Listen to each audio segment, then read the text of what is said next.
Hey everyone, it's Steph. Welcome to my channel. Today we're going to be talking about more tropes in romance books, and today specifically we're going to talk about the trope of friends to lovers. So without further ado, let's get started. But first, if you like this video, be sure to hit the like button and subscribe to my channel for more fun bookish things from me.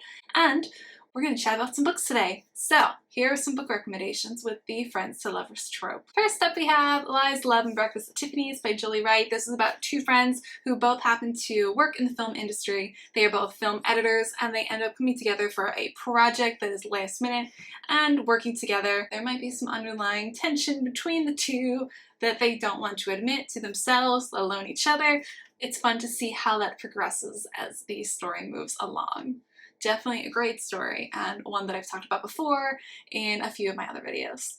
Next up we have Secrets and Suitors by Joanna Barker. This story was really sweet about a girl and a guy who've been friends for a long time. This is a Regency era romance, and as he is becoming his own man in the world and she is of marriageable age, then they are starting to consider who she should be married to and getting settled down with, and he doesn't quite like the idea of that being someone other than himself. So things ensue and she doesn't quite realize how he feels until things are progressing with someone else, and then we got a problem, and it is a great friends to lovers story and a thoroughly enjoyable, entertaining story. Great romance and a great author. I know I can read anything by Joanna Barker and it's all going to be amazing. Next up we have Blackmore, about a young woman who is visiting her friend at his family's estate. It's been a little while since she's seen him.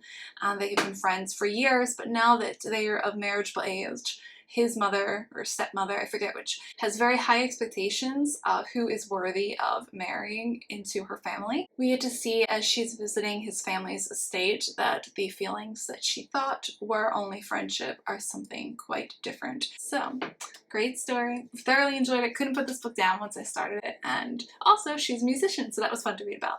Next up we have a short story. This is a novella, so I want to say it was around 100-150 pages. It was a really quick read. I read it all in one sitting. It is called First Kiss Trainwreck by Michelle Pennington. This is the novella that comes after Man Keep Your Shirt On. So we have A Man Worth Shaving For, Oh Keep Your Shirt On, and then this First Kiss Trainwreck, where we have a main girl who has always had an issue with maintaining a relationship with a guy. After she kisses him, then things just go horrible and she cannot find that guy who she is just meant to be with. Meanwhile, we see that she is working on home renovations in the evenings to work with their flip business with this guy she's always been friends with. He suggests that he can perhaps break this curse that she has. His suggestion that he should be considered for the boyfriend status in her life is throwing her world for a total loop, and she just does not know what to make of it. So I really enjoyed this story. It was a sweet romance. It moved along pretty quickly because it's a novella, but it didn't make it any less enjoyable, and it was a really sweet ending. Next up we have All This Time. This is the fourth in this group of siblings series written by Melissa Tagg, and I thoroughly enjoyed all of the stories, like, so much.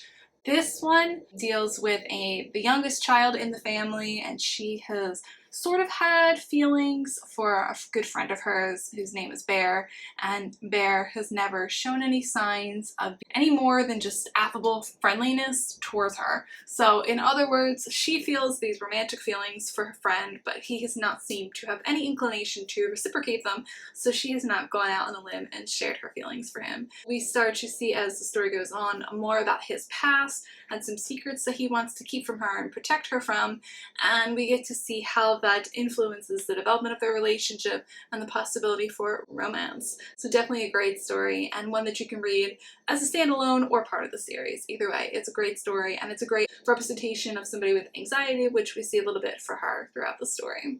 Next up we have Sweet on You. This is by Becky Wade. This is the third in the Bradford sisters romance stories, and this is a great series.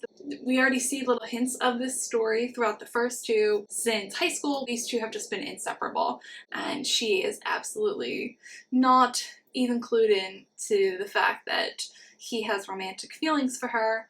And then he ends up at the end of the second book being so fed up with things. He can work from anywhere, so he decides to travel a bit. At the beginning of book 3, we see that she's quite lonely at home without him in town, and we get to see that her feelings for him start to become more noticeable. We get to see her culinary art skills come into play with this chocolate shop that she owns, and we get to see what it's like when her dear friend comes back to town for a wedding. So we get to see what happens in their relationship as he returns home, thinking that he has moved on from her, and she's now considering the possibility of something more than friendship between them. So great story, definitely a friends to lovers story, and one that is so enjoyable. Love these two characters. Next we have To Catch a Suitor. This is by Sarah Adams. This is a historical romance story. This is the second in the duology, but it can certainly be read as a standalone, where we have this young woman whose older brother has been best friends with this guy named Oliver forever. Oliver has been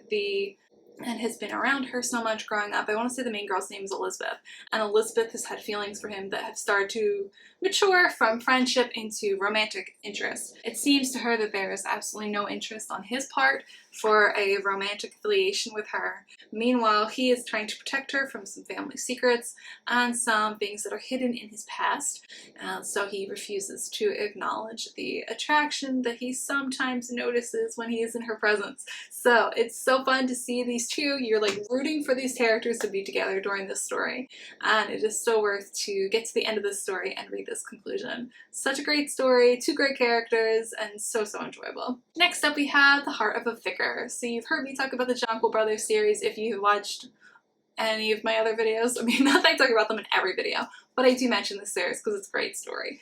This is the 6th of the 7 brothers, the Jonquil brothers, and this focuses on Harold, known often as Holy Harry by his brothers, and we get to see a totally different side to him than we do in any of the other books so far in the series. He has been friends with a young woman named Bridget who ended up moving with her family to America when they were young teens, and now that she is back as an adult to England, he is considering what this means for his feeling towards her, which he has just tried to move on from. Turns out he hasn't quite moved on from them. So how does she feel? And what does this mean? And are they friends? And yes, they're friends, but they aren't more, and then maybe they are, and then things happen. And it's such a great story. And definitely a friends to lovers story. This can be read as a standalone, but it would definitely make more sense within the series, because this is one of those where we just kind of add on more people in the family as each of the books go on. So good, so enjoyable, and definitely recommend. Last but not least, we have 12 Holidays. This is a story by Emma St. Clair. It's like a novella between, I think, the 3rd and the 4th stories, or the 2nd and the 3rd books in the series. But I just read this last week, which is funny because it's February, but you know, whatever. Let me tell you, it was so good, so cute. This is a story about a girl, I want to say named Taylor, who shows up at her boyfriend's house to surprise him with the first of several holidays for Christmas to make things festive and Christmassy and cute. She ends up taking the first suggestion off of this list and going to surprise her boyfriend, and things don't turn out quite as she suspected. She ends up sharing this list with her longtime friend, and he ends up deciding they're going to do the list together, and then maybe they start to notice each other, and maybe sparks are flying, and maybe they kind of have some romantic feelings for one another. This is a really great romance, fun Christmas story, just fun Christmassy romance light novella. I so enjoyed reading it, and this author always does lots of humor in her stories too, so there were definitely a lot of moments for that as well. This leads me to my last suggestion, which is not technically published yet, but it will be later this year. This is the next book in the Emma St. Clair series, Love Cliches. This is going to be called, she just announced the title, Falling for My Best Friend. So that definitely fits under the friends to lovers trope, where we already know these two because we've met them in other books of the series, where we have a girl named Harper who is a very athletic, strong, fierce woman who's very independent. She works at a gym as a personal trainer, and she has been friends for a long time with this guy named Chase. Chase has feelings for her, but her dependence and stubbornness are just not open to reciprocating or broaching anything beyond friendship with their relationship. So I'm really excited to see where that story goes. I think that's going to be published this summer. I don't know a definite date yet. I'm just really excited to read it because I've really enjoyed the other books in the series. So that wraps up my Friends to Lovers list. If there are any that I forgot, please let me know in the comments. I'd love to read about more Friends to Lovers recommendations. And thanks so much for watching this video. I hope you find some books that bring some sunshine to your day, and I will see you guys soon. Have a great day!